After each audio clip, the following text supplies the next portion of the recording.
अंधजन मंडळाचे शंकरसेठ साबळे नेत्र रुग्णालय, प्रकल्प HV Desai I institute Pune, सहाय्यता शंकरा आय फाउंडेशन. आपल्या डोळ्यांची योग्य काळजी घेण्यासाठी आता सोलापूरमध्ये एक विश्वासार्ह अत्याधुनिक सुविधा देणारे शहर व जिल्ह्यातील सर्वात मोठे नेत्र रुग्णालय उपलब्ध आहे.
लक्ष्मण हक्के सर आप आगे बढ़ो, हम तुम्हारे साथ हैं। हक्के सर अंगार है, बाकी सब बंगाल है। हक्के साहब आप आगे बढ़ो, हम तुम्हारे साथ हैं।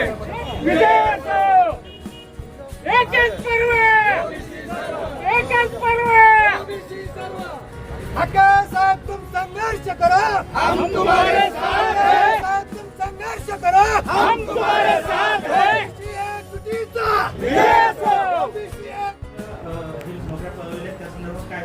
हे बघा, महाराष्ट्रामध्ये एकदा प्रसाद लाड असं बोलले की लक्ष्मण हाकेनी प्रसाद लाड गुगलवर जाऊन सर्च करावा. मित्र एक आंदोलक मेंढपाळाचा पोरगा, मी त्याला सर्च केला तर त्याच्या ग्रुप ऑफ कंपनीच्या 8-9 कंपन्यांची नावं आली.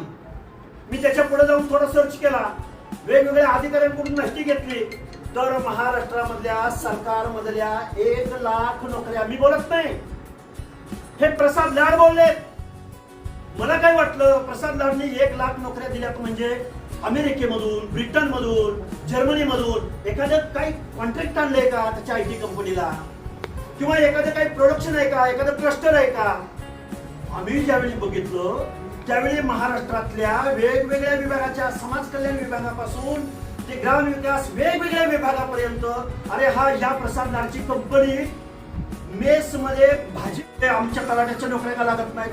आम्ही म्हणतोय या म्हणजे ग्रामपंचायतीमध्ये तो जो मदतनीस असतो, डाटा ऑपरेटर, अरे नोकर भरतीच होत नाही. नोकर भरती न होण्याचं कारण प्रसाद लाडची कंपनी.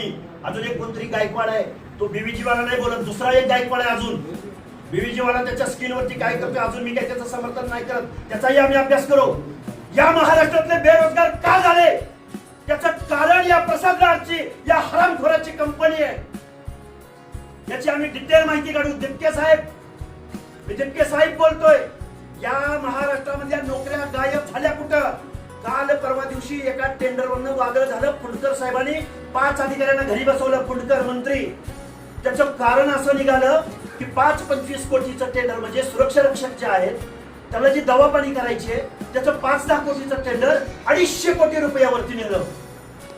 म्हणजे हा जो प्रसाद लाड नावाचा भामटा, हरामखोर, रिश्वतखोर, महाराष्ट्राच्या तरुणांच्या, बेरोजगारांच्या मानगुटीवर बसून जो ड्रॅक्युला बनून त्यांचं रक्त पितोय, आमचं आरक्षण घालवतोय, कुठं त्या कंपनीमध्ये एसटीला किती जागा दिल्या सांगेल का उद्या.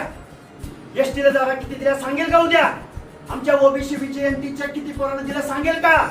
माझ्या माता भगिनींना जो कामगार कायद्यानुसारचे काही प्रोव्हिडंट फंडापासूनच्या अनेक गोष्टी आहेत.